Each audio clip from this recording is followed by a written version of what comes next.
இந்த பூமிக்குரிய ராஜா அப்படிங்கிறப்ப அவர் எப்படி போஷிக்கிறார் என்று, அக்காலத்தில் ஏரோது தீரியர் பேரிலும் சீதோனியர் பேரிலும் மிகவும் கோபமாயிருந்தான். தங்கள் தேசம் ராஜாவின் தேசத்தினால் போஷிக்கப்பட்டபடியினால் அவர்கள் ஒருமனப்பட்டு அவரிடத்தில் வந்து ராஜாவின் வீட்டு விசாரணைக்காரனாகிய பிளாஸ்துவை தங்கள் வசமாக்கி சமாதானம் கேட்டுக்கொண்டார்கள்.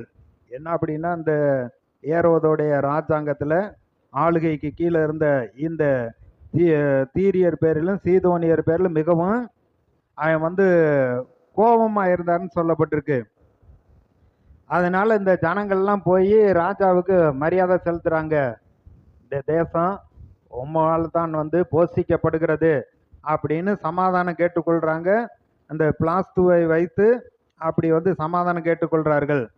குறித்த நாளிலே ஏரோது ராஜ வஸ்திரம் தரித்து கொண்டு சிங்காசனத்தின் மேல் உட்கார்ந்து அவர்களுக்கு பிரசங்கம் பண்ணினான். என்ன ஜனங்கள்லாம், ஐயா ராஜாவே, நீங்க தான் எங்களை போஷிக்கிறீங்க, நீங்க தான் எங்களை பாதுகாக்கிறீங்க அப்படின்னு சொல்றாங்க. இப்ப ஏரோது பிரசங்கம் பண்றார். அப்பொழுது ஜனங்கள் இது மனுஷ சத்தம் அல்ல, இது தேவ சத்தம் என்று ஆர்ப்பரித்தார்கள். அவன் தேவனுக்கு மகிமையை செலுத்தாதபடியினால் உடனே கர்த்தருடைய தூதன் அவனை அடித்தான். அவன் புழுத்து இறந்தான்.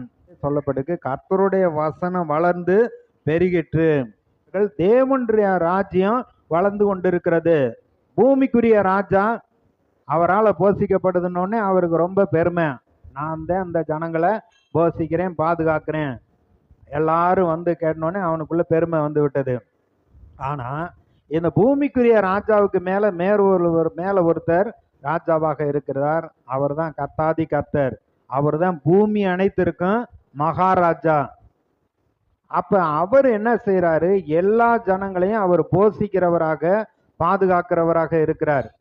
இப்ப அவர் தம்முடைய குமாரனாகிய இயேசு வந்த பூமியில அனுப்பினார். இவரும் ராஜா தான். ஏன்னா வந்து பிலாத்து கேட்கிறார், நீ யூதருக்கு ராஜாவா அப்படின்னு கேட்கிறப்ப அவர் சொல்றார், நீ சொன்னபடி நான் யூதருக்கு ராஜா தான்.